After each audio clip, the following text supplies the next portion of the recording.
Good afternoon, everyone. I just got off our call with fellow governors and White House officials, and here's what we heard. First, they shared the latest on the progress on approving the vaccine for those under 12, which will be a major step forward when it comes. Dr. Fauci reported that clinical trials for vaccines for those 11 and under are going well, and that Pfizer will have enough data to submit for an EUA by as soon as early or mid-September. At that point, it would be in the FDA's hands on the regulatory side. It's important to note that on the logistical side, things will be a bit different. There will be a dedicated supply due to the dosage being lower for younger kids than we're using now for those 12 and over. But on the other side as well, there is plenty of supply available. We also heard about the FDA's full approval of the Pfizer vaccine, which governors have been advocating for on these calls for quite some time. We know there are many who haven't been vaccinated yet and have said one thing holding them back was that the vaccine was only approved under emergency authorization. Now, with the FDA's approval of the Pfizer vaccine, they've confirmed what we already know, that vaccines are safe, effective, and can save your life. So, if you've been on the fence, I hope this news will help inspire you to join well over 400,000 of your fellow Vermonters and get vaccinated. It's the single most important thing you can do to protect yourself and your community.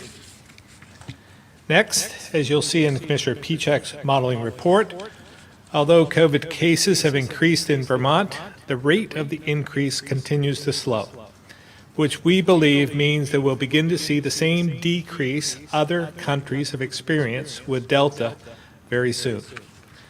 Only a fraction of a percent of vaccinated Vermonters have gotten COVID, and despite what you may have read, the gap between vaccinated and unvaccinated cases continues to widen, meaning unvaccinated cases are going up at a higher rate than vaccinated cases.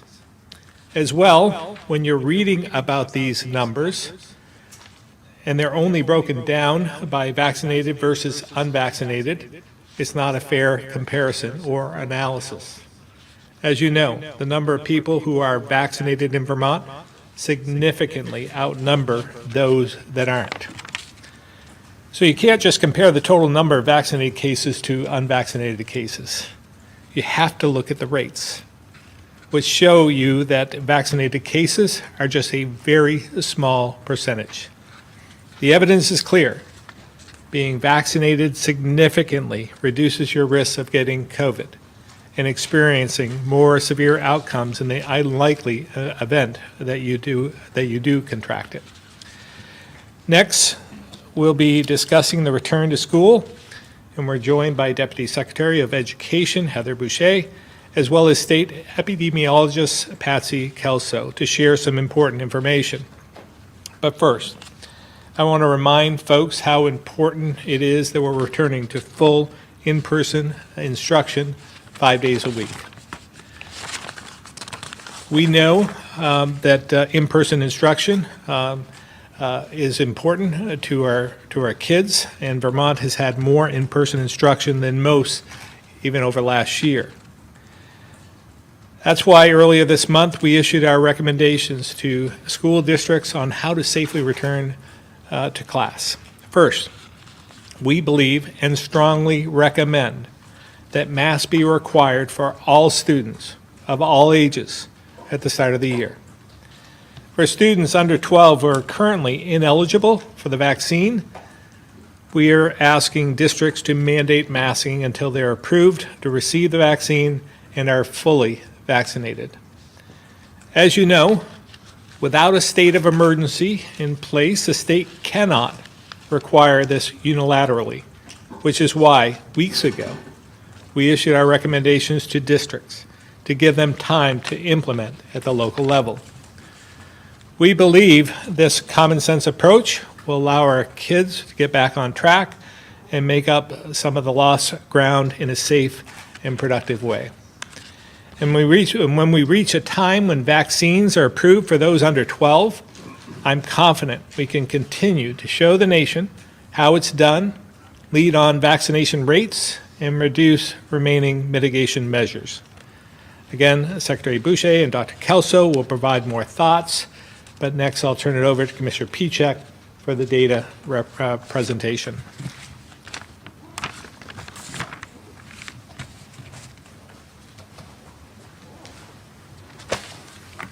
Thank you very much, Governor, and good afternoon, everyone. So I want to start where we have for the last couple of weeks of looking at the national trends, the regional trends, and the Vermont trends, particularly as it relates to case growth over the last 6, 7, 8 weeks. Taking a look at the first slide, this shows, as the Governor said, that national case growth has risen this week yet again, but that rate of growth has slowed down. Further, the ensemble model from the CDC that puts together dozens and dozens of models from across the country anticipates that cases nationally will slow down and then start to decrease. Looking at the next slide, you can see that rate of decrease nationally continuing to slow down from in the 60s, 50s, 30s. Last week, the rate of growth was 19%. And now 14% this week. And a particular mention that some of the states hit the hardest earlier on, Missouri, Arkansas, Louisiana, they're seeing their cases plateau, and in Louisiana and Missouri's case, start to come down as well. So that is leading to the sort of national trend that we're seeing. A little bit closer to home in New England, we're seeing a similar story play out, where the cases regionally have gone up. But that increase, about 4,000 cases compared to last week, is the slowest rate of increase that we've seen over the last 6 or 7 weeks. Looking at the next chart, you can see, similar to the country, we had growth rates into the 60, 50, and 40% range. And then last week, the growth rate was 19%, coming down to 9% this week. And similarly, here in Vermont, we see that we increased our cases week over week by about 40. So that's the smallest week-over-week increase that we've seen, up from 758 cases last week to 798 cases this week. So again, if we look at what that means for the growth rate, we can see here in Vermont the same trend where the growth rate increased as cases were increasing more quickly, leveling out, and then that rate of growth falling down. So the next week, we really want to look at the data closely in anticipation of the case rate not just slowing down, but cases actually starting to decline as well. When you look at the next slide, this is the reproduction rate. We talked about this a lot throughout the pandemic, but you can see that Vermont's reproduction rate was increasing early on during this wave. Basically, for every person that's infected, how many other people will that person infect? And you can see that that number is now getting down close to 0, or to 1 rather, which basically means that you're starting to spread it to less than a person, meaning that cases will start to fall. So that is certainly a good sign, and again, we're right on the cusp of that. Really important to see how that case data plays out over the next week. And that all leads into the Vermont forecast, where we can see that the ensemble forecast from the CDC, again, combining dozens of models from across the country, anticipates Vermont's cases continuing to slow down and then starting to drop. So that's what we hope and anticipate seeing, and we'll spend a good deal of time looking at in the week ahead. Looking a little bit more granularly at the data, like we usually do, you can see that the case rates are continuing to be significantly different for those who are unvaccinated compared to those who are vaccinated. So in the unvaccinated rates, you can see that that rate of increase is about 28% compared to the 18% in the fully vaccinated case rates. So the fully vaccinated rates, less cases, growing less quickly than those who are unvaccinated. So it continues to be, a situation where our case growth is being driven by those who are not fully vaccinated. Again, to represent this is a little bit different than the representation we showed last week. This is actually this is actually showing it on a scale, on a per capita scale, where you're seeing the amount of people vaccinated, fully vaccinated in Vermont, in that large green box. In that yellow box, you're seeing the number of breakthrough cases that we've seen. Again, this is in proportion to scale. And then in those smaller boxes, which you can't even really see visually here, you see the number of hospitalizations and the number of deaths that have resulted from a breakthrough case. If we magnify this 100 times on the next slide and blow up that little box, you'll see just how infrequent it is for a fully vaccinated person to end up in the hospital and for a fully vaccinated person to succumb to COVID-19. So again, continue to have strong confidence in the vaccines. And the next slide shows that as well. Real world data showing the highest vaccinated states to the lowest vaccinated states, with Vermont on there as well. Vermont continues to have a lower rate in terms of cases, hospitalizations, and fatalities than even those other states that are highly vaccinated like Vermont. And just want to mention also that Vermont has no pediatric hospitalizations at the moment as well.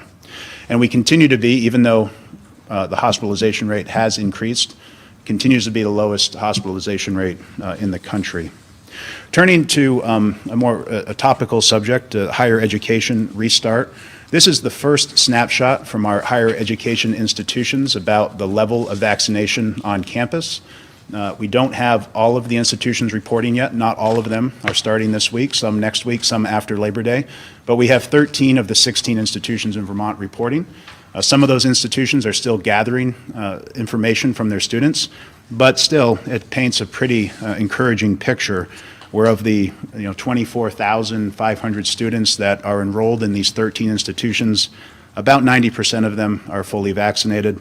Another 5.8% or so have a status that's not vaccinated, students that are between shots, students that are from foreign countries that are waiting to get vaccinated when they come to Vermont, students that are just simply in the process of providing the information to the school. And then there's some unknown students as well, about 3%. And of those exemptions that have been granted from schools, that's only about 350 incidents, so about 1.4%. So again, you can see this is the first snapshot. We'll update this week over week as more of those not vaccinated and unknown statuses move to different categories, but you can see higher education in a really good position to start the fall semester as it relates to vaccination status. Turning to the long-term care facility slide that we mentioned that we'd put back into the presentation, you can see that there are 4 current outbreaks across Vermont, totaling 62 cases at this moment. Turning to vaccinations, want to update here and mention that we had over 3,000 people start vaccination this week. That's about an 11% increase from last week. And you can see that the number of eligible Vermonters still waiting to be vaccinated has dropped below 80%. So with the news about the full FDA authorization, hope to see those numbers continue to climb in the weeks ahead. And you can see on the next chart that they have been on the increase again for about the last 6 or 7 weeks. So bringing us to our scoreboard, we see on the vaccine front, we see that Vermont continues to be #1 across the board. We often talk about that 85.6% number. That's the number of Vermonters who have received at least 1 dose. But just as important, or even more critically important in the face of Delta, is that fully vaccinated number, 76.4%, which Vermont has been a nation leader in for quite some time.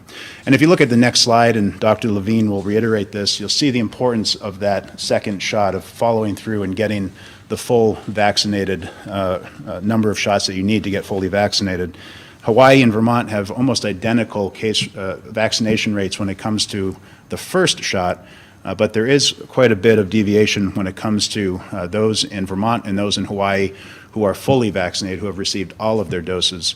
And you can see that play out in the Hawaii case rates. The rates, are at least 2.5 times greater than Vermont. Again, by not being fully vaccinated, they're not getting the full protection of the vaccines, and it's important for Vermonters who are between doses to follow through and get their dose, or even Vermonters who are late to make an attempt to get that second dose to get the full protection against the Delta variant. So with that, I'll turn the presentation over to Secretary Smith.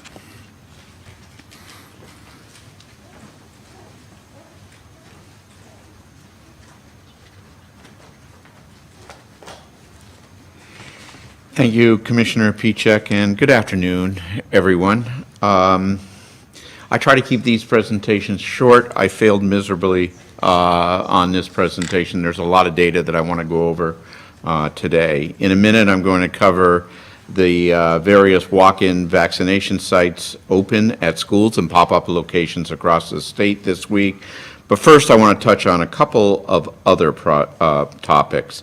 The first topic is patient capacity at our hospitals. We look at hospitalization data every day, often twice a day. Actually, I looked at it just before I came in here. We have seen increasing number of patients in some hospitals, but this is also driven by several factors other than COVID.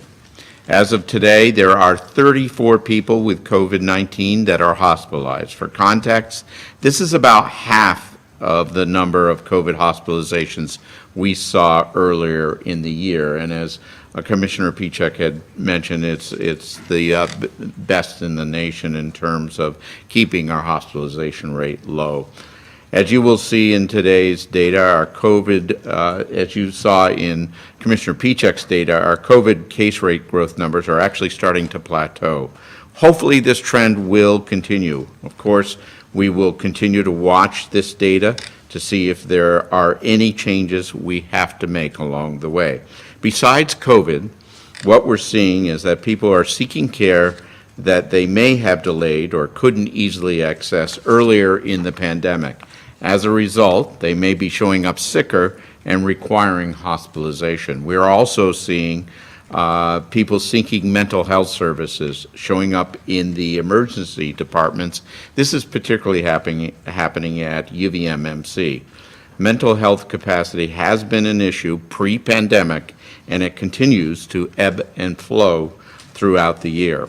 To assist with this, the Vermont Department of Mental Health is bringing on more staff, including travelers, as required, to open up 9 closed beds at the Vermont Psychiatric Care Hospital in Berlin. The first 5 of these beds should be open in mid-September. In addition, the Brattleboro Retreat has 12 new Level 1 adult beds and 4 pediatric beds. The retreat is actively seeking staff to open up those beds. We anticipate that 6 of them will also be coming online in mid-September. Next, I want to cover additional vaccine doses as well as upcoming booster shots. This will occur in 2 phases. The first phase, which is already underway, involves those who have weakened immune system and have received the Pfizer and Moderna vaccine. The FDA recommends an additional dose for these individuals. This is a relatively small group of people nationwide, approximately 3% of the population. Individuals should talk to their primary health care provider about whether getting an additional dose is appropriate for them. Many primary care providers and pharmacies are trained and equipped to give an additional dose to those who are eligible. We also are augmenting the primary care and physician and pharmacy capability with our pop-up and school-based vaccination sites. The sites that I'll cover in a minute are all equipped to provide an additional dose to eligible individuals. These are walk-in only sites, and you will have to self-attest that you qualify when you go in.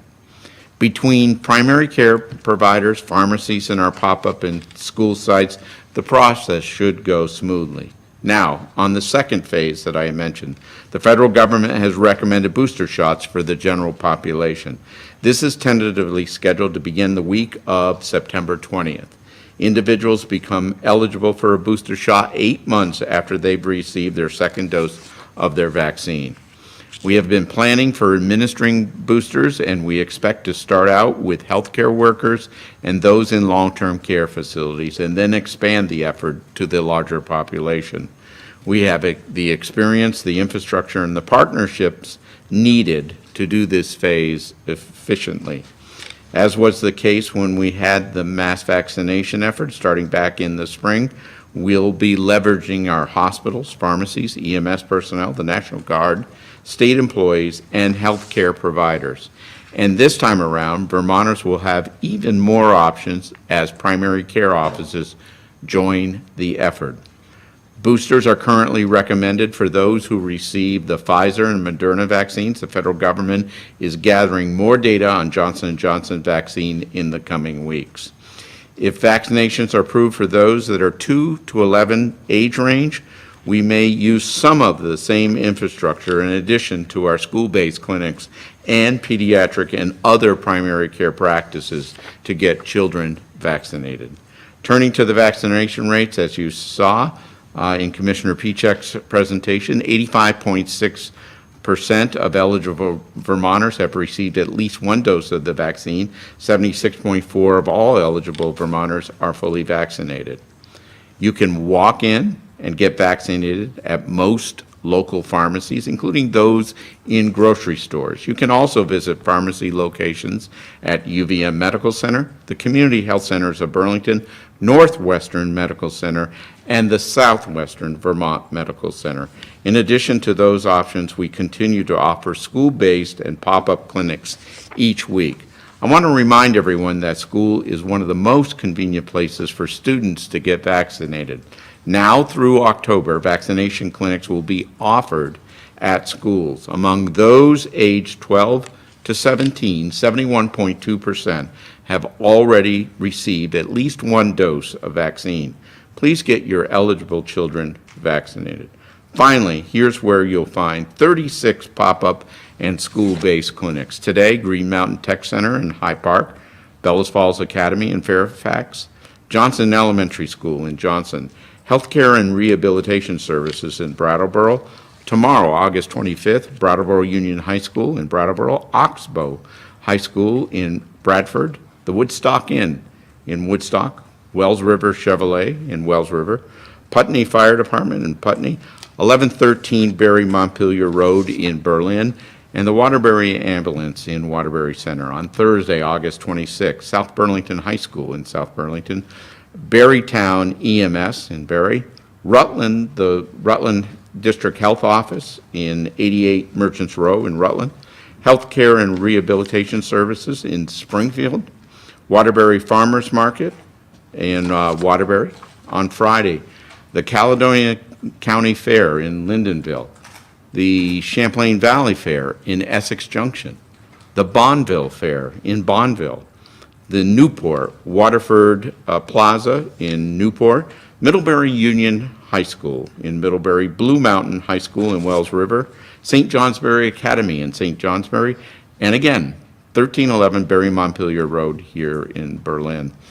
On Saturday, Caledonia County Fair in Lyndonville, the Chandler Center for Arts in Randolph, the Highland Center for Arts in Greensboro, the U32 High School in Montpelier, the Richford High School in Richford, again, the Bonneville Fair in Bonneville, the Champlain Valley Fair in Essex Junction, the West Fairleigh Old Home Day in Fairleigh, and then on Sunday, Caledonia County Fair in Lyndonville, the Crossick Brook Middle School in Duxbury, Virgin's High School in Virgin's, Champlain Valley Fair again.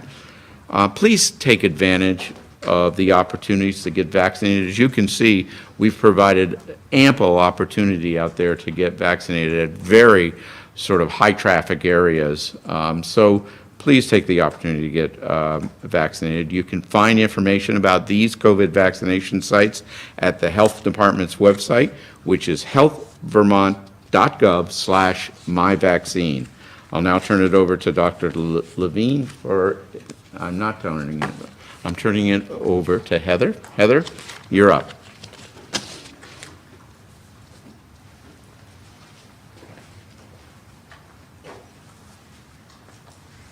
Thank you, Secretary Smith. Good afternoon. Many Vermont schools are back to school this week, as the governor noted. And with that in mind, I'll briefly remind us of the state's recommendations for public health and safety measures for back to school this fall. In addition to urging all eligible Vermont residents who can get vaccinated to do so, as we just heard, we recommend that districts require students and staff to stay home if they are sick. Schools are recommended to use the same resources provided by the Health Department last year to evaluate health and wellness, testing, and return to school timelines. Please stay home if you show symptoms of COVID-19, have a family in quarantine or isolation due to COVID-19. In addition, if some students or staff should be sent home as soon as possible. Regarding that, schools require everyone, students and staff alike, to wear a mask for the phase of the school year. After that time, if more than 80% receive their second dose of vaccine, schools may list mask mandates for staff. If the proportion of eligible students vaccinated is less, staff and students should continue to wear masks. Students who are not yet eligible for the vaccine should continue to wear masks while in school. Students and staff should not have to wear masks outdoors. Without our recommendations are advisory, but the authority of school districts and independents, they have a duty of care to their students and the responsibility and authority to take health and safety. We're seeing good things from Vermont schools and update their families on the process for the new school year. For instance, a beautiful, clear health and safety guide with information on wearing requirements, contact tracing, testing, and vaccination information, all in one place. Please know that we will continue to assess the situation and recommendations as the need arises. In terms of, again, offering this testing for all students and staff as we did in the spring. Currently, school districts are enrolling in the program administered by the health department, starting this week and next, with the remainder coming online in the next few weeks. All students and staff get tested often, regardless of whether they are vaccinated. In terms of contact tracing, the health department will again be working directly with school districts and conduct contact tracing in response to cases and situations in Kelso. We'll outline more on that in just a few moments. Detail about the authority of supervisory districts to last week that briefly stated, under Vermont law, districts have broad authority and responsibility to soundly administer their schools, including adopting local policies, practices, and actions to keep their students safe and healthy. This includes policies and practices to prevent the transmission of COVID-19 in their learning community. It is important to know that the details of how districts choose to address and prevent the transmission of COVID-19 may vary from district to district. Some school boards may set a mask policy themselves, whereas others may delegate COVID-19 decisions to the superintendent, district nurses, and COVID-19 coordinators. Districts are unlikely to make the same exact decisions or follow the exact same time frame for mitigation practices across the state. That is okay. What is important is that local school officials are stepping up and exercising their local authority and responsibility to make the health and safety decisions that work for their community. I also want to note that we have been hearing about a few, thankfully not in any kind of widespread way, but a few contentious conversations regarding masking and COVID-19 mitigation measures. This is perhaps to be expected given our experiences navigating COVID to date, particularly from a national perspective. However, we urge any such conversations to remain civil, measured, and respectful. Again, school boards, school administrators, and educators are working hard and making decisions in the best interests of health and safety for everyone. You can disagree with their decisions, but it is not okay to threaten or intimidate them. And threats of violence are never acceptable. I also ask that folks please not disrupt the start of school in any way. Activities that disrupt the school day or interrupt learning time deprive our students of the stability and connection with their teachers and peers that they all need as we start the new school year. Ultimately, such activity just isn't fair to our kids. Finally, I'd like to end on a note of optimism. It is truly great that we're able to start the school year in person with a streamlined set of common sense safety and health measures. It's not something folks can take for granted in other parts of the country, and the fact that we're starting from a good place here in Vermont is due to our collective efforts over the past 18 months, and the fact that so many Vermonters stepped up and got vaccinated when it was their turn. As both an educator and a parent myself, I can say that it's incredibly valuable to have kids returning to the classroom, to PE and sports, to music and drama, and all the many other extracurriculars available, and also more generally to spending time together with their friends, which we know is incredibly valuable in the context of learning and development for our students. We're hearing from educators, parents, and community members that students are excited to return to school with less worry and restrictions than there were last year. And I just want to say that I'm profoundly grateful to everyone who worked so hard to make this possible. I will now turn the podium over to Dr. Kelso.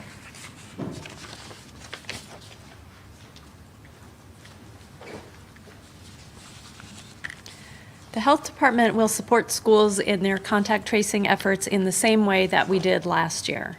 Schools will conduct contact tracing when a student or staff was present in school or was at a school event while infectious. Schools might learn of these exposures or situations when a family or staff member notifies the school, or when the health department identifies an exposure during our contact tracing process and then lets the school know. When schools learn about an exposure, they'll first verify that the student or staff person was at school while they were infectious. They'll identify their close contacts in the school setting, and then review the situation and close contact decisions with the health department.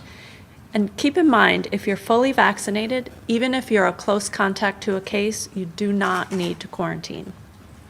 Schools will also notify close contacts at the school about their exposure using a quarantine letter and other resources provided by the health department, and give testing guidance as needed. And then they'll loop back with the health department to share information. Schools know their families best, and this method was successful last year. Also, families might be more likely to answer a call from their child's school, and that can help speed up the contact tracing process. If we want to keep our kids in school, and we all agree that's where they need to be, we all need to do our part. And you've heard bits of this before. Most importantly, get vaccinated if you're eligible. Stay home if you're sick, even if you have a mild illness. Get tested if you have any symptoms, even if you think it's allergies or a cold, and even if you're vaccinated. And if you're in a household with children who can't be vaccinated yet, or someone with a weakened immune system, consider wearing a mask when indoors in public settings. Finally, I want to speak to the kids and the parents and caregivers of kids who are involved in group activities they're passionate about doing. Whether it's sports, music, theater, or anything else, your chances of doing what you love this school year will be much greater if you do one simple thing: get vaccinated. Getting vaccinated will help you all be successful in reaching your goals together. And I'll turn it over to Dr. Levine.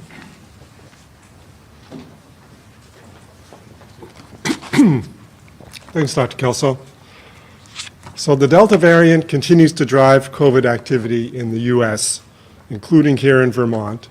Its high transmissibility is cause for concern, but fortunately our most powerful tool against this new version of the virus, the vaccine, is doing its job. Fully vaccinated people, that's more than 434,000 Vermonters, are highly protected from serious illness, hospitalization, and death, including against the Delta variant. It's always been our goal to prevent the worst effects of the virus. That is our public health mission, and we achieve that goal through vaccination. We've already seen data, both in clinical trials and in the real world, showing the safety and effectiveness of all three vaccines. But as you've all heard, the Pfizer vaccine reached an important milestone yesterday with full approval from the FDA for people 16 and older. It continues to be available under the emergency use authorization for people aged 12 to 15 and for the third dose in certain people with immunocompromising conditions. All of the COVID vaccines had to pass rigorous scientific standards to get their emergency use authorization. Now I and other public health officials around the country believe that the FDA's full approval delivers increased confidence that the Pfizer vaccine meets even higher standards, including the empirical evidence and studies from millions of vaccinations worldwide. Yesterday's authorization may reassure, and I hope does reassure, some unvaccinated people awaiting this additional level of review. If you are waiting for full approval to get vaccinated, please take the opportunity to find a clinic and protect yourself as soon as you can. The FDA's action may also allow for employers to require the vaccine for their employees. As I've said many times, this is a safe and effective vaccine, and I encourage anyone not yet vaccinated to go to healthvermont.gov/myvaccine to see where you can get a shot near you. And anyone who's had that first dose, you're not yet fully protected, so be sure to get your second dose. Getting full protection is even more important as the Delta variant spreads. While effectiveness of the messenger RNA vaccines after both doses can be as high as 94% against Delta, effectiveness after one dose can be as low as 30 or 40%. 93% of people in Vermont who are eligible for their second shot have had their second shot, leaving only 7% of those who've had their first shot overdue for the second. So if you took the trouble to get your first shot, definitely get your second. It's more important in the time of Delta than ever before. In fact, you saw some of the data that Commissioner Pieciak showed about Hawaii and Vermont, and the biggest difference is our rate of people fully vaccinated, not just the rate of one dose, but fully vaccinated, being ultimately so much more protective for our population. If you're still due for your second dose, you should get it as close to the recommended 3 or 4 week interval as possible. However, it may be given up to 6 weeks after the first dose if necessary. There's currently limited information on the effectiveness of receiving your second dose, either earlier than recommended or later than 6 weeks after the first shot. Now that I've given that important reminder, let me say a few words concerning what everyone is talking about now, which is booster shots for the general population. As we said last time, these may be available as early as September 20th for people who got their vaccine the earliest, way back in December and January. I want to mention some research findings today, yet to be peer-reviewed, from the Israeli Health Ministry panel of vaccine experts. Their encouraging news about the effectiveness of vaccine boosters in seniors was that a third dose of the Pfizer vaccine provided 4 times as much protection against infection as 2 doses did. The level of protection was 5 to 6 times higher against serious illness and hospitalization. Now, Israel has been administering third doses in those over age 60 for about a month now, and it just reduced their age to 40 for those who received their second shot more than 5 months ago. As we've said before, anyone who's unvaccinated is at greater risk of getting and spreading the virus. This includes children who can't be vaccinated right now, those age 11 and under. Fortunately, in Vermont, our rates of vaccination among people who are eligible are high enough that will help reduce the spread. But as you've heard, we will likely see cases in schools this fall, just as we're seeing cases in other parts of our communities right now, whether that be workplaces, childcare, summer camps, healthcare settings. The students and teachers who go to school every day represent the communities they come from and the level of transmission of virus in those communities. But there is some good news.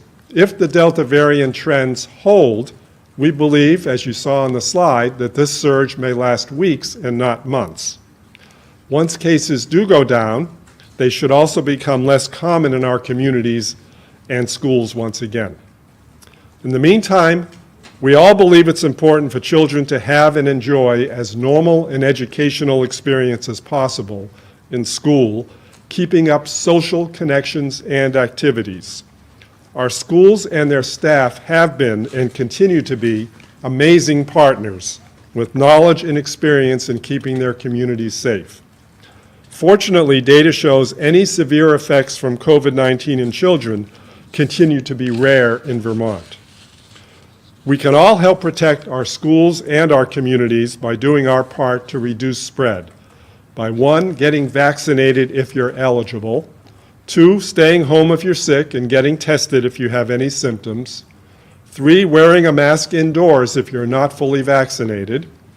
4, if you are fully vaccinated, Consider wearing a mask indoors as an extra layer of protection if you have a weakened immune system or are around someone who does, if you have children who can't be vaccinated, if you're traveling to a place with higher transmission and lower vaccination rates, or if you just feel more comfortable wearing one and want to benefit others by reducing further your already very low risk of transmitting the virus. If you or your child are headed back to school soon, I recommend you consider skipping travel to a higher risk area and to get tested if you do choose to do so. Those of you who've been faithfully watching these press conferences will recognize I said this 1 year ago as well. It was good advice then, and it remains so now. In summary, the Delta variant is not the same virus we dealt with a year ago, but we do have layers of protection we can use as we weather this current surge. I'll turn it back to the governor now. Thank you, Dr. Levine, and the entire team for the presentation today. With that, we'll open up to questions. Starting with folks in the room. Governor, do you or anyone, has anything shaken your glass is half full approach to this? I mean, have you given any consideration to, I know you, to any additional measures, even if they're just recommendations as opposed to orders? Yeah, I mean, we've given a lot of recommendations. We think it's a good idea to mask where appropriate, be in indoor settings that would where there's a lot of people who you don't know. I mean, those are just common sense solutions that we've learned a lot about over the last 18 months. You know, when we started this, we had no playbook whatsoever. We were going on the seat of our pants, deciding what to do and addressing things as they came up. But again, we've learned a lot about what this virus does and doesn't do, and certainly with the new variant, it's changed a bit. It's become more transmissible. But it's the same virus, and so we know how to mitigate it, or we think we do. We're number one in the nation in so many different categories. We're doing something right, and one of those is the vaccinations. And having the highest vaccination rate in the country has given us a certain amount of latitude. Am I concerned about what I'm seeing? Of course I am. I watch the data constantly. I'm in contact with my team multiple times a day. We meet almost daily. So we are ready to pivot. We are ready to do whatever's necessary to keep Vermonters safe when we have to. But I watch other states as well. And when we see, for instance, Maine put some more restrictions in. They saw the same thing that we were seeing. They put more restrictions in because of the hospitalizations and so forth. Well, that didn't change their hospitalizations. In fact, they're increasing at a higher rate than ours are. The number of positive cases have increased as well. So their mitigation measures have not helped the situation. When we see other countries, the UK, we see India, Israel, and others that are starting to fall off. They fall off dramatically after a certain point in time. We believe, Commissioner Pichek showed that in his presentation, that we'll see that peak and then start dropping dramatically about the 9-week mark, I believe. So we've been 7 weeks into that, and we think in a couple weeks we'll see that happen. But we're asking Vermonters to use common sense, be vigilant, get your vaccinations, and continue to use your head and assess your own situation and do the right thing. But if that doesn't prove to be the case, if the cases don't peak and become much more reduced over the next 2-3 weeks, we may take other measures. But right now, we're providing guidance, and I don't believe a state of emergency is appropriate at this point in time, and that's our only mechanism to do so. What would be inappropriate about a state of emergency? What's the downside to doing that right Well, now? overuse of the state of emergency. I mean, we went through a period of time where we had a state of emergency longer than any other administration in history.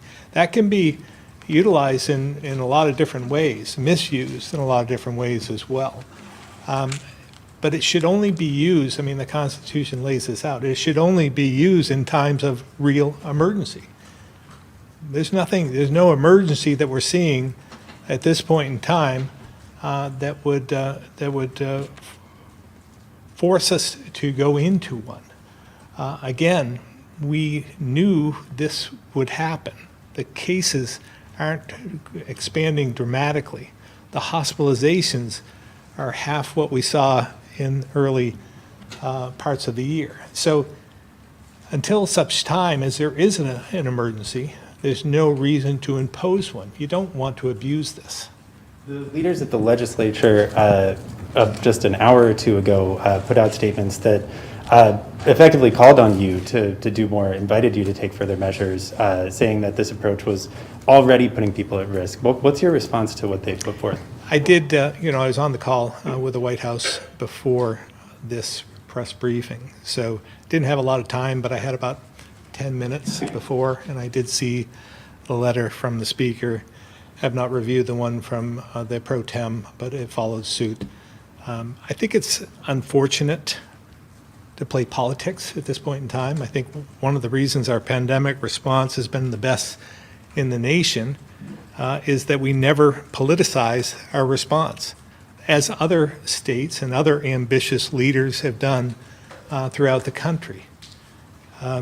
We're 100% focused on serving Vermonters and doing the right thing. Playing politics on this issue isn't going to help the situation or help Vermonters. I did see where the speaker had mentioned that there are 5 other states who have imposed further restrictions. In fact, they still have a state of emergency, I believe. One of them being Louisiana. And that is like night and day to where Vermont is. Now, in Louisiana, if we had the same situation in Vermont that they're experiencing in Louisiana, we would have never lifted our state of emergency. We would have never lifted some of the restrictions. We'd still have them today, and we would probably impose a mass mandate if that were the case. They have 14 times the number of cases we do, 14 times. In their hospitalization, their death rate is 62 times what Vermont's is. Again, that's like night and day. They should have a state of emergency, and they should be putting restrictions on. And if we were experiencing that in Vermont, we'd be doing the same thing. Governor, I want to ask about breakthrough cases, and maybe Dr. Lean, you can shed some light on this as well. From August 1st, Health Department says, data says from August 1st to August 12th, the state recorded 187 breakthrough cases, which is more than the previous 4 weeks combined. Given the fact that a lot of these breakthrough cases really didn't start picking up until mid-July or so, why are we including data of vaccination data and breakthrough case data from the beginning of the pandemic when the Delta variant, or from January, when the Delta variant wasn't here? I'm not sure I understand the question, but maybe Dr. Levine or... Well, we can do this. Could you put the slide back up of the graph of the vaccinated versus the unvaccinated?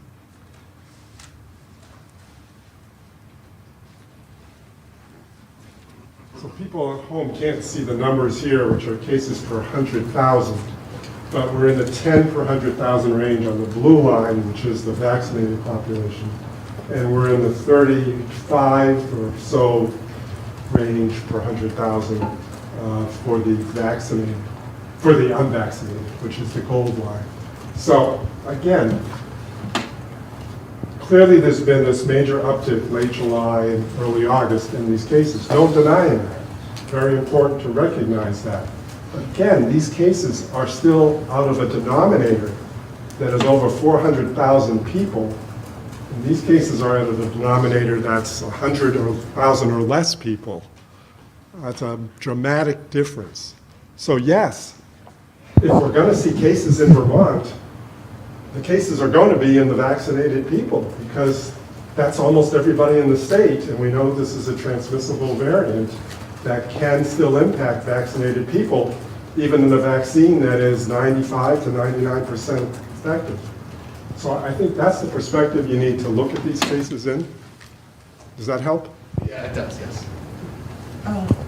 Dr. Levine, what's happening with the Johnson & Johnson people when it comes to boosters?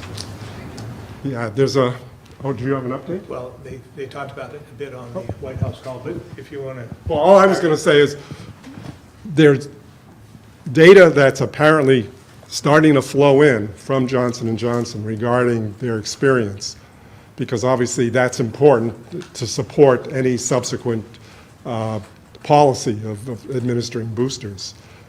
We also know that it wasn't under EUA till a number of months after the mRNA vaccines, so that in theory, if it behaved the same way, people wouldn't even be ready for those boosters at the same time as people who started out in January with the mRNA. So it's more just having the company's data get analyzed like everything else, but I'll see if the governor has something even more recent. Along those same lines as what Dr. Levine just described, Dr. Fauci had said that they are working on this. The data is coming through. He says it's inevitable.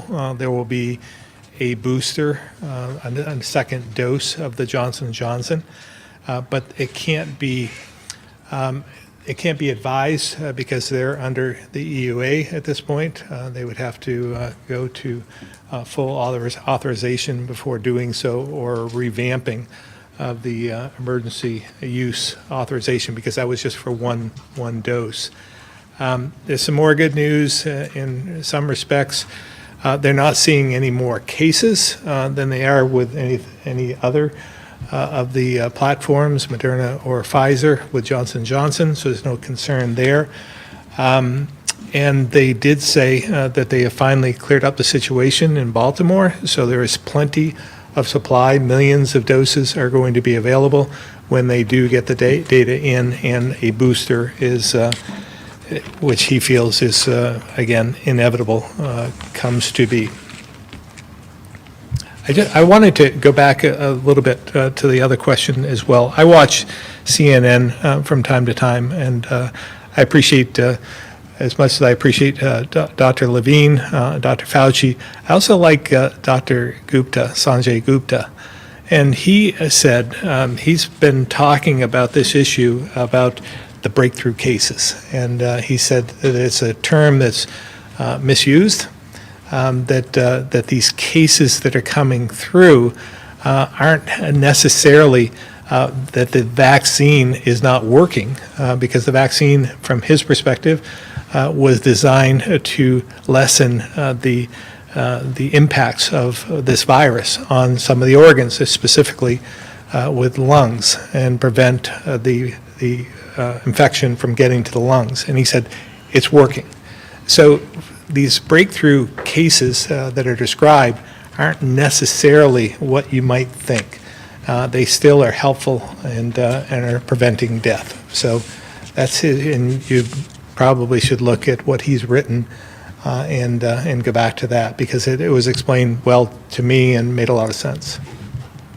Dr. Levine, I got an email from a viewer that just gave me an idea for a question. He was bringing up the fact that, you know, some of the people who are unvaccinated may be so because they had COVID and, you know, believe that there's some level of immunity with that. I know this is something you talked about before, but given the Delta variant, what would be your advice to those people if they have held out on getting vaccinated, believing that they have a good amount of immunity already?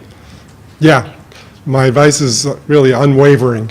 It's that the data is so strong that shows that even if you've had the kind of immunity you get from having had the infection itself, your immune system gets additional benefits from the vaccine to a much, much higher degree, and you are much more fully protected for the future by having gotten the vaccine on top of having had the infection already. So the data is just very, very compelling. once this booster process starts rolling out, if somebody has gone, 2 months after when they were supposed to get the booster, would they still be considered fully vaccinated? Has the Department of Health given that any thought when it comes to indoor masking and things like that? So a sort of evolving definition of fully vaccinated, basing it on a third dose of vaccine if you've gotten the 2-dose vaccines. Yeah. I don't think we've thought of that yet at this point in time. I think at this point in time, we're happy for all the people who've gotten the second dose.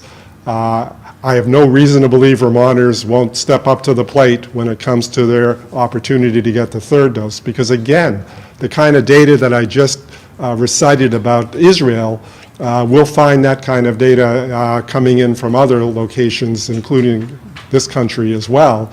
And the whole recommendation is based on data about what impact another dose has, not just on like the antibodies in your bloodstream, but actually on what happens to you over time.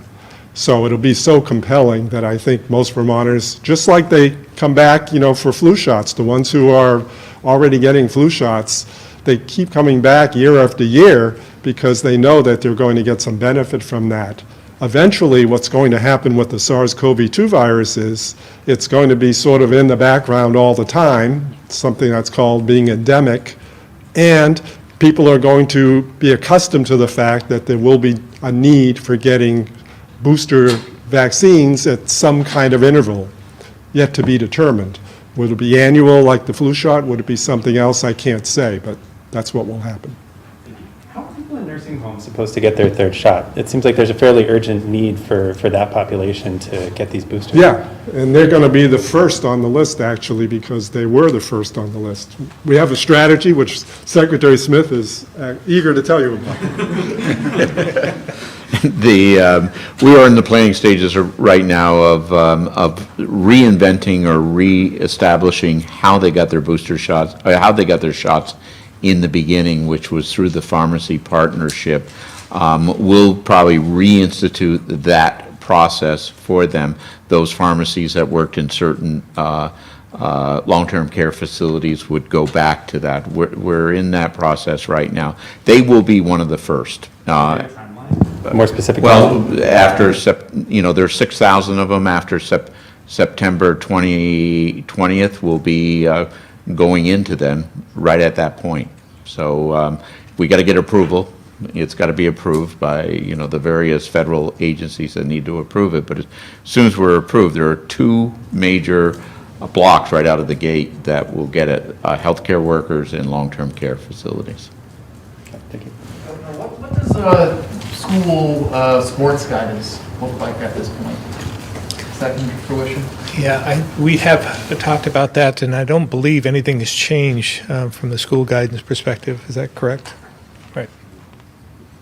So it's just So outside events, no masking, outside events. for indoors or intercollegiate or high school as well. I'm just thinking, if a school from New Hampshire comes.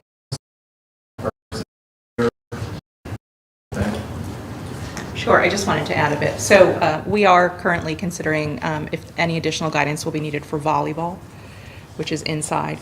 But Governor Scott is correct in that fall sports, which are largely outside, the current recommendations stand.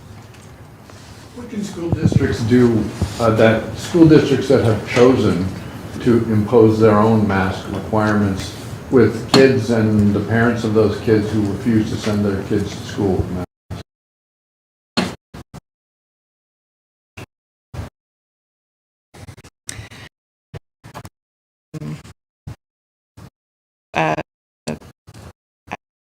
They would look to attendance requirements if the family is still ensuring that their student is enrolled in that school. So there's nothing that would actually preclude at this point that as an excuse for missing school. Have the authority and the responsibility for making the rules up about how they're actually the practice is actually going to mitigate exposure to COVID-19. And so we strongly urge families in their local who we would argue know their communities best. But in the worst case scenario, the ability to out of school while this is going on?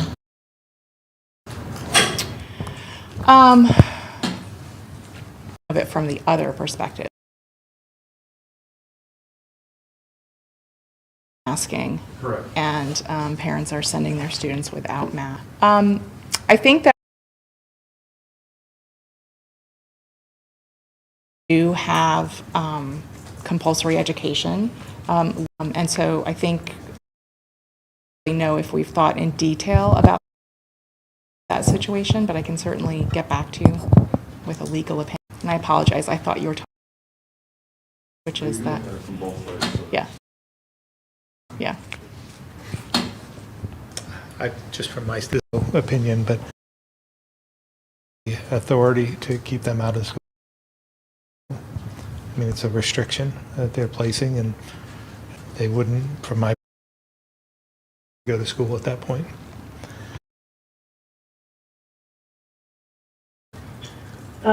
No, Governor. What Deputy Secretary Boucher said about the volleyball being the lone indoor sport this fall certainly makes it easier. I do think it's important to maybe connect it with Dr. Kelso's remarks from earlier and remind athletes as well as students that there isn't a need to quarantine if they are vaccinated, which could be particularly important during the sports season. And it won't be long before there will be indoor sports, basketball and others, so we'll have to address this fairly soon. Governor, unrelated to COVID, if you don't mind, Horizon Organic is going to be terminating contracts with more than 24 dairy farms in August of 2022. I know a lot of them seem desperate for a new buyer now. What are your thoughts on this move, and what would be your message to farmers who are really nervous about their futures? Yeah, unfortunate situation, obviously. The good news is they've given a year before they are going to stop picking up milk. That gives us some time to reflect on different strategies. I know I spoke with Secretary Tebbets this morning. They put a team together to look at this, and we're already starting to think about what are the possibilities of other markets and what we can do, because we want to make sure that they're viable. It's hitting that smaller to medium-sized farms dramatically. So we're on it, and hopefully we'll have a solution before long.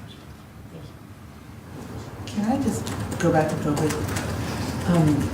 This might be a question for Dr. Levine, but has anybody actually gotten COVID twice? And we're talking about immunity after getting it once.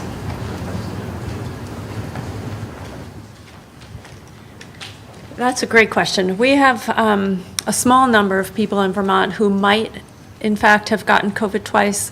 The actual case definition to clearly say that someone has been infected twice requires you to have whole genome sequencing on both of their specimens from the first time they had COVID as well as the second time, so that you can say it's a new infection because it's a different, distinct virus. The problem is those few people, small number of people in Vermont who might have had COVID twice, the first time they had it was many months ago, and we weren't doing whole genome sequencing then. So technically, we have no one who meets the official definition, and there are very few such cases nationwide. But there are probably a small number of people in Vermont who have been infected twice. Is there any, do we have any idea if, how immunity breaks down by if there have been more breakthrough infections from a certain vaccine? Yeah, we've been looking at that. They're relatively equal. There are small differences. When you look at the proportion of Vermonters who've gotten each of the 3 types of vaccines and the proportion of those Vermonters who are breakthrough infections, they're relatively similar. We could get you the actual data, but there are no distinct differences. All right, I will move to the phones now, starting with Greg Lamoureux, the County Courier. Good afternoon, Governor. hoping to start with a non-COVID question to begin with. Governor, are any of our Vermont National Guard troops working on the efforts in Afghanistan to evacuate people from Kabul? And are there any possibly guardsmen assisting in the effort outside of the border of Afghanistan? I think I would be better to point you towards the Guard. I don't want to say anything I shouldn't say. So I'll let you contact the Guard for that question. Okay. And my other question today, we're seeing parents in at least 2 of our school districts that are standing up against the school boards who are implementing your request to have masks mandated for the beginning of the school year. I attended one of those meetings last week in which one of the parents actually kind of pointed out that you've been an advocate for personal liberties and said that not wearing a mask should be a personal liberty. I wondered if you could respond to something like that. Well, in this situation, I think it's perfectly appropriate for kids returning to school to be masked. There's a huge population within the schools that haven't had the ability to be vaccinated. So I think in this situation, masking is a good idea. As you remember, during the pandemic, we imposed a mask policy as well. And we thought that, I believe in personal liberty, but that was a good idea then for us to impose it on the broad population. Hopefully there'll be a time, again, when we have enough kids vaccinated where they won't have to wear masks, but we need kids to get vaccinated as well, and we need to have the FDA and to approve the under 11 category so that we can get those kids eligible. So I think there is a personal liberty. The parents don't have to send their kids to school. There's homeschooling. They can find another school. But in this case, I think it's perfectly legitimate for the school to impose this, and we've advocated for that. We think it's a good idea. Okay, thank you, Governor. Governor, could I just add one piece? Sure, absolutely. One of the things I wanted to say, just to follow up on that, is that in the case, back to the original question about schools, in the case where a parent sent a student to school without a mask and the operating conditions are requiring masks, schools would very likely have a stockpile of masks to offer to each student. And so I think that they would try that first. And then, as the governor just mentioned, there are other options. But it is true that who holds the right to decide what the school situation looks like is the actual district at this point. Lisa Loomis, the Valley Reporter. Good afternoon. This is a question about Commissioner Piczek's slides. One of the slides showed that 50% of the critical care hospital patients are unvaccinated. Does that mean that 48% are vaccinated? And can you tell us more about this type of patient? Do they have comorbidities?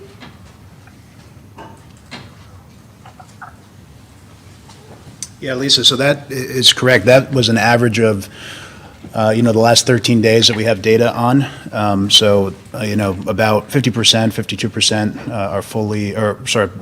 are unvaccinated, not fully vaccinated. The 48% on average that are in the hospital, in the critical care facilities in particular, are breakthrough cases. We don't have at the moment, any demographic data about those individuals at this time, but we can certainly follow up on that.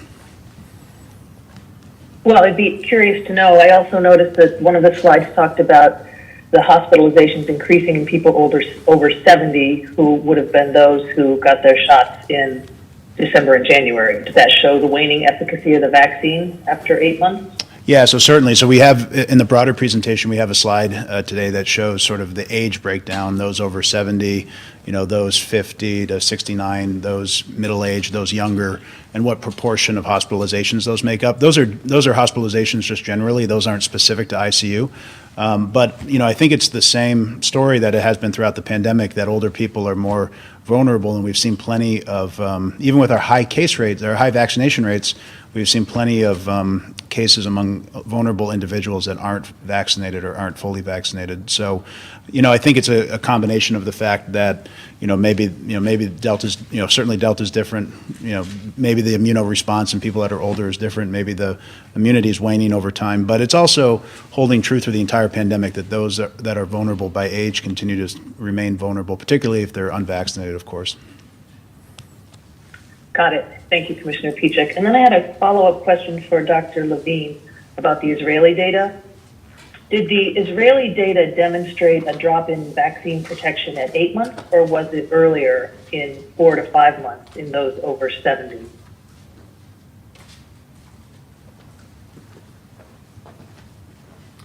So the Israeli data unfortunately hasn't been published yet, so I can't fill in all the details.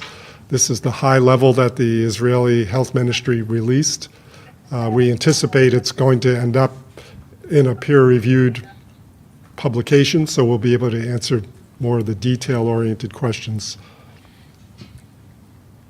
Okay, thanks very much. Just to expand on the point I was trying to make in my remarks with the question for Commissioner Pieciak. So if you have 30 cases in the hospital and 15 are vaccinated, 15 are unvaccinated, that's 15 out of over 400,000 of those who are vaccinated, 15 out of over 400,000. And on the other side, the unvaccinated, that's 15 out of about 70,000. So it's just a stark difference between the two. Thank you. Tim McQuiston, Vermont Business Magazine. Good afternoon, Governor. The tax revenue report came out last week, and Secretary Young expressed maybe a little concern about whether the economy was softening because the personal income tax did not meet expectations. And now in September, the federal pandemic stipend is going to end, and that those people also were paying income tax on that, personal income tax on that. Are you concerned that maybe we're getting into an economic softer period here? Yeah, I mean, I think in many respects, I'm concerned about inflation. I'm concerned about a softening. But on the other hand, when you see, and I believe that the infrastructure package that was passed by the Senate and is now in the House will eventually pass. That's an incredible amount of money that will be injected back into the economy, and I think will supplement anything that might be lost due to the supplemental stipend in the unemployment benefit. There are plenty of jobs available for those who are losing their benefits, whether it be PUC or PUA. I believe that there are enough jobs available, and more so. There's more supply of jobs than there is demand at this point, and I think that we'll be in good shape if we can work our way through this. But I do believe there's still a lot of federal money coming through. We haven't even begun, in some respects, utilizing the ARPA money. So I don't think there's a great. I'm not concerned, but wary.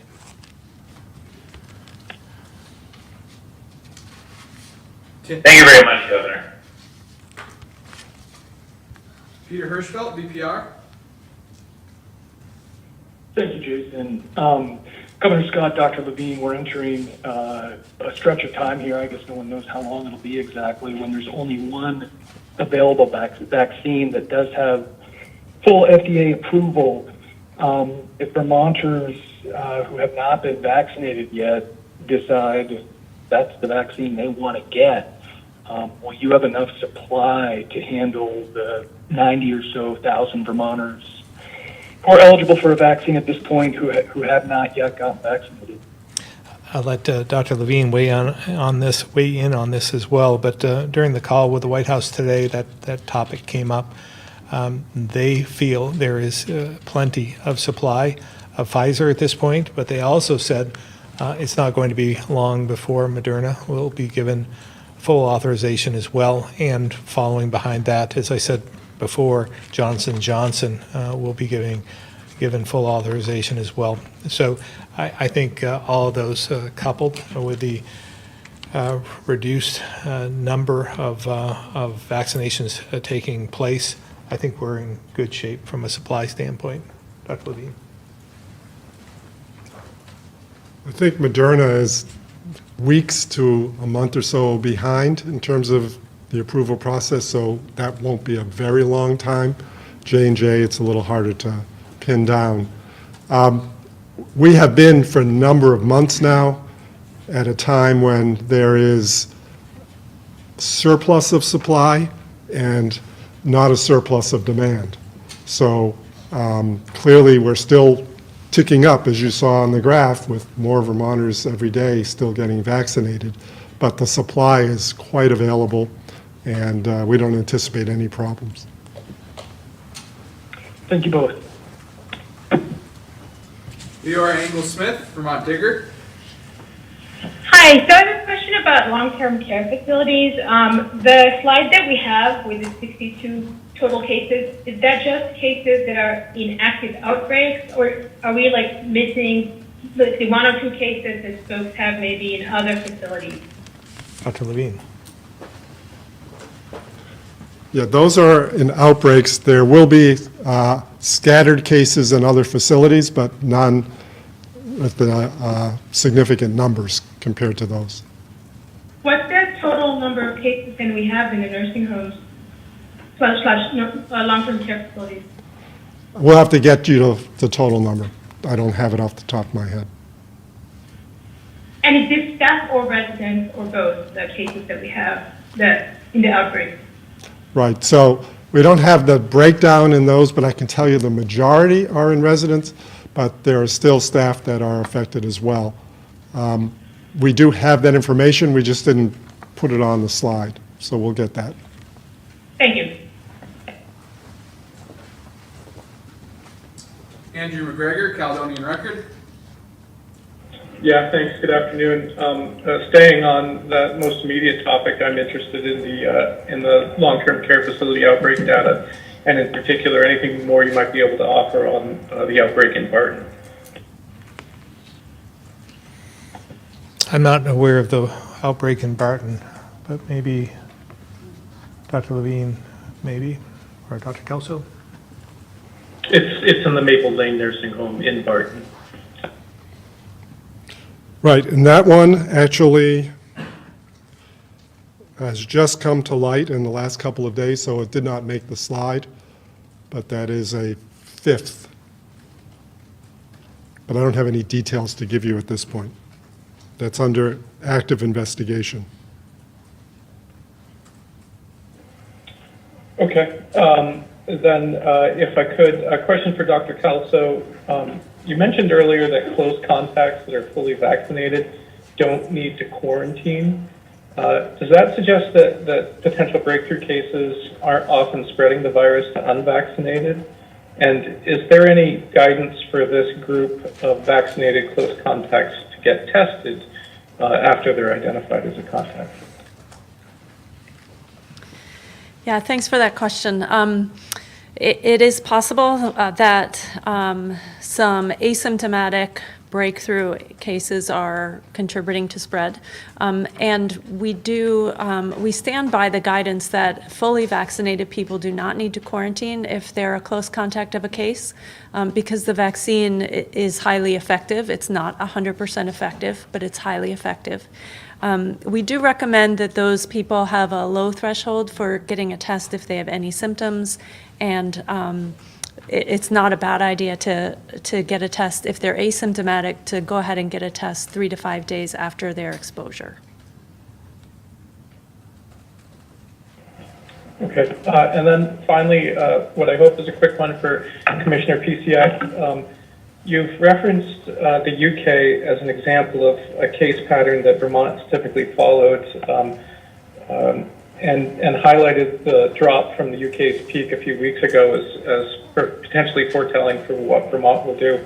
What's your reaction to the recent return to increasing cases in the UK the last 10 days to 2 weeks? Yeah, Andrew, it's a great question. I mean, we have maybe 10 examples of jurisdictions, both in the U.S. and internationally, that we've been following. The U.K. and Vietnam have shown their cases slowing down, in the UK's case, coming down and then going back up. Vietnam slowing down and going back up. So those are two jurisdictions that we're watching closely. In the UK, they did have some significant lockdowns, up until the point really when Delta was about to peak in their country, and they had Freedom Day and removed a lot of those, and they also had certain gatherings, sports events, and things of that nature. So there's certainly a lot of mobility and interaction with people in the UK in the ensuing weeks when the cases started to drop, and that's I think the best guess at the time and as to why their cases are back on the rise. So it's certainly informative and illustrative for us here in Vermont to keep in mind as we watch our cases closely over the next week. Okay, thank you, everyone. Let Dr. Levine add to that. It just reinforces a point we made previously. Two things happened in the UK. More recently, they were in a lockdown and sort of came off of the lockdown all during their Delta surge, if you will. But from the beginning, they had a strategy of getting one dose of vaccine into people as quickly as possible and compromising on the second dose, not to never give it, just to give it later so they could get the highest percentage of the full population vaccinated with one dose, which was a fantastic strategy for all of the strains of coronavirus prior to Delta.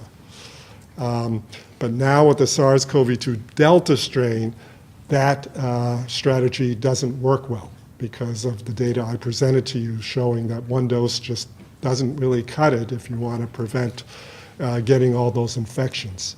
So that's why I'm very focused on our fully vaccinated rate in Vermont, where I haven't done the proper research, but I think we're probably the highest in the world in terms of that number for the eligible population, age 12 and over. And I do think that's proving to be very protective for us, and I hope that can continue. And again, a reminder to those who may not have yet gotten their second dose but are overdue, keep this data in mind as you plan out your calendar. Tom Davis, Compass Vermont. Thanks, Jason. Governor, I'll let you decide who should answer this. A piece came out today talking about a study that was finished in December of 2020 about how effective the backpack food program is. This is where schools send food home for the weekends for eligible children so that they continue to have good nutrition throughout the weekend before returning to school on day or whichever day. I noticed that Vermont Food Bank has it. I'm assuming it's in collaboration with the state, that they started in 2008. There's about 30 schools that are enrolled, as I can see. If this information seems to be useful, is there a chance that that can be expanded? I'm going to let Deputy Secretary Boucher start off. We'll see where it goes from there. Sure, definitely. That is, you asked about the state agency, and that's the Agency of Education through our Child Nutrition Program that secures that funding for that summer program.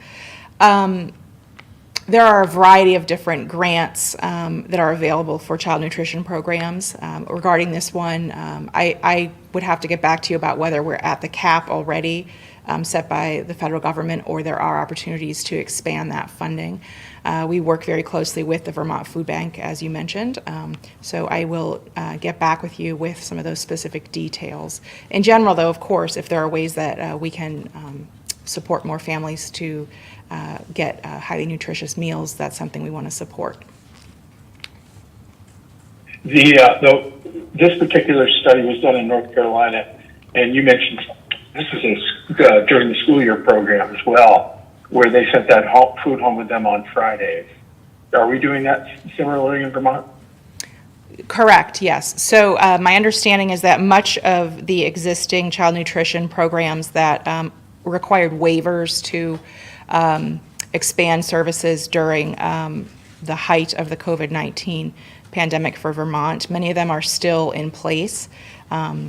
And again, I can get more specific details about that particular program. But you are correct in that it's both on the weekends and through summer. It's the same program. Okay, thank you very much. No further questions from me. Thanks very much. Guy Page, Vermont Daily Chronicle.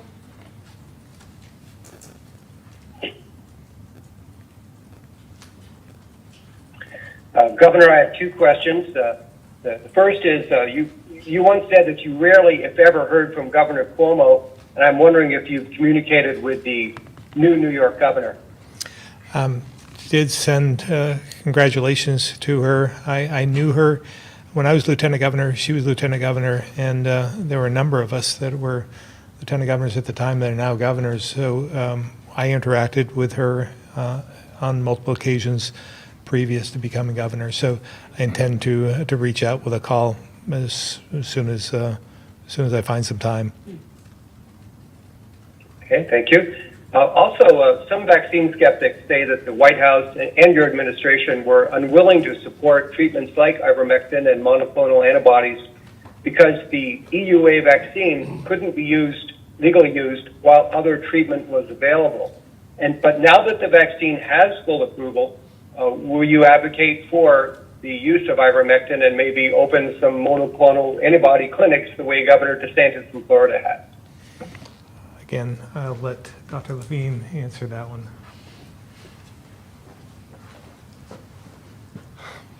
To be honest, Guy, I feel that Vermonters are so fortunate that we don't have to open monoclonal antibody clinics because they have another pathway to avoiding anything serious happening to them from the SARS-CoV-2 virus, and that is vaccination, and they've taken advantage of that. Unfortunately, the rates in Florida are not comparable to Vermont, and monoclonal antibodies does rise high up on the list of interventions that you'd want to provide for your population, predominantly for those who are unvaccinated, who will have the higher rate of cases and of severe illness. And the goal of monoclonal antibody therapy is to keep people out of the hospital. Their hospitals, as you've seen in the news, are at capacity. It's a very severe situation down there. So they need as many monoclonal antibody clinics as possible to handle the demand so that they can keep these people out of the hospital and hopefully improve their clinical condition in a way that's meaningful. Ivermectin, you've asked me about before, and the FDA's tweet last night only further supports what I said previously. And what I said previously was that there is not compelling, strong evidence that this animal drug, veterinary drug, used to treat a whole variety of parasites in a variety of animals, is effective at treating the SARS-CoV-2 virus. And I can't remember the exact wording of what the FDA tweeted. It was something to the effect that it's for horses, it's for cows, and it's not for people, you all. It was a very odd tweet coming from a federal agency, but it tried to make the point that take ivermectin off the table. Our pathway out of this pandemic is the vaccine, not a drug like ivermectin, which would only be used if you were already sick, if it actually worked. Thank you. Guy, I probably will get out over my skis on this one, but I believe the monoclonal antibodies and treatment is available in Vermont.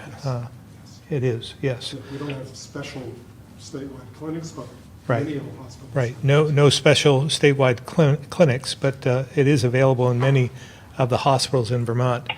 I also wanted to comment again when I talked a little bit about Louisiana before. I want to be bipartisan here, but Florida is in a much different position than we are as well. There's just this morning, I looked at their death rate over the last month as compared to Vermont. They had over 4,000 deaths. So they're in a tough position there. And I think what they're doing is opening up anything that they can possibly open up to treat those in a variety of ways to prevent death. So I think they're just throwing everything at the wall to see what sticks, and they should be. Thank you. Chris Roy, Newport Daily Express.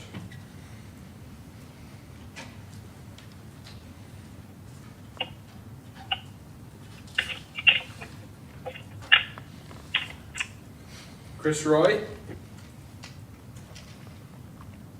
All right, we'll move to Joe Gresser, Barton Chronicle.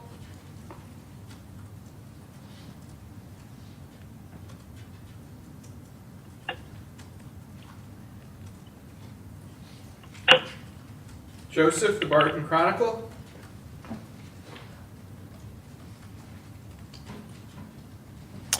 All right, we will try Lisa from the Waterbury Roundabout. Hello, Jason. Thank you. That was quicker than I expected. Good afternoon. I have a municipal question and a school-related question. The municipal one being, I read in the Brattleboro Reformer last week a story about their select board discussing a local mask mandate, and it seemed to infer that should a local government body want to enact a stricter set of recommendations for their community, such as masks in indoor public spaces, that they would need state approval.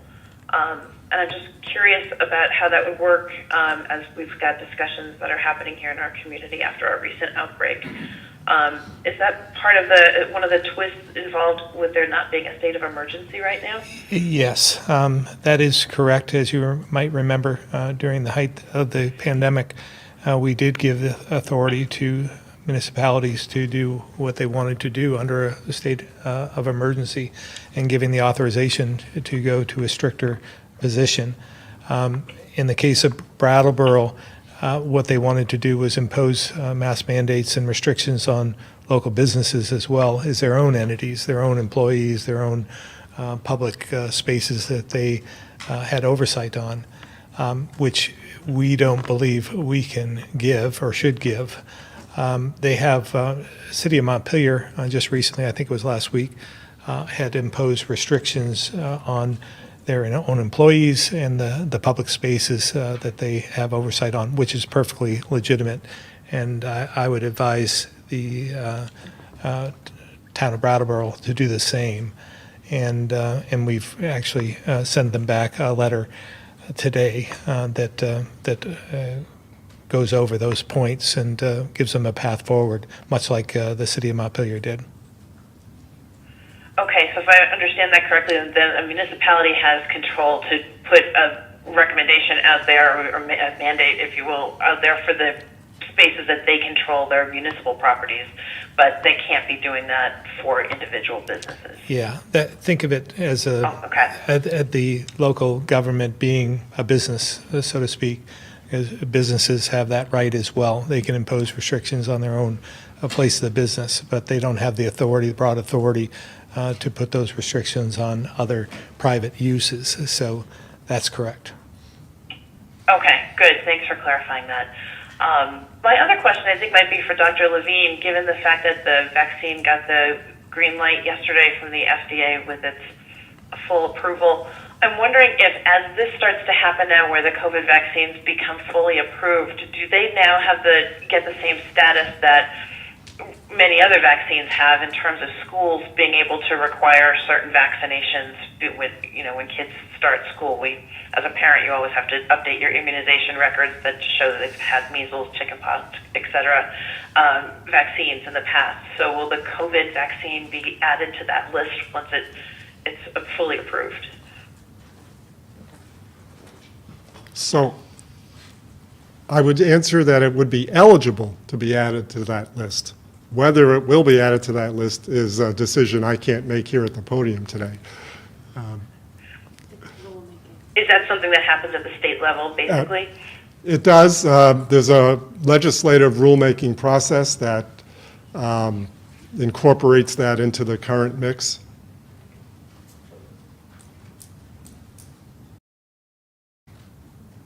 I haven't heard any discussions about that at this point in time, but obviously approval just occurred yesterday, so. Right, okay, well, that's interesting to know. So would that be something then that would be on the plate when the legislature convenes in January? I can't answer for them particularly, and I think there'll be a lot more data to be analyzed before that would actually be on the plate. Keep in mind, we don't even have authorization yet for underage 12. So Right. there's a lot more that has to happen, I would think, before you'd get to the outcome you were talking about. Okay, well, good, thank you. It's good to know what that process is. Last thing for you, Dr. Levine, is I don't know if you came with any further details on the Waterbury outbreak from over the last couple of weeks. Do you have anything else that you might be able to share past the 31 cases that we had confirmed so far? Sure. I'm not aware of cases beyond that number, first of all. The camp is over, so I don't think that that's an issue anymore in terms of returning to something, because I think their end date already was arrived at. And there were several cases outside of the camp that had to do with exposures to campers, usually in households. Right. But that's about the most I can give you for details at this point. Did you have any other specific question about? Well, the community data, well, one thing, thank you. Last week, the community data came back as a weekly thing, which was helpful. It had been suspended every other week, so it was a little, lagging there over the summer. But when the community-specific data came out on Friday, it showed, based on the previous week and last week's data, that the total number of cases in Waterbury just for the month of August had been 55 cases. And at that point, we had only understood 31 cases associated with the rec camp outbreak. So that was sort of an interesting, gap between those. I'm wondering how many of those 55 cases the difference might potentially have been part of that outbreak. I don't know if there's more data that we can find out in terms of the ages of the full 55 versus the 31. Yeah, so the gap between the 31 and the 55 is accounted for outside of that outbreak. The outbreak number is 31. So these so this is generally community spread. That's right. Not aware of another outbreak in Waterbury that rose to that occasion. So this would predominantly involve community transmission of virus. Okay, good. Well, thanks for clarifying that. And thanks for getting that data out again now on a weekly basis. That's really helpful. Okay, that's it. Thank you all very much for tuning in, and we'll see you again next Tuesday.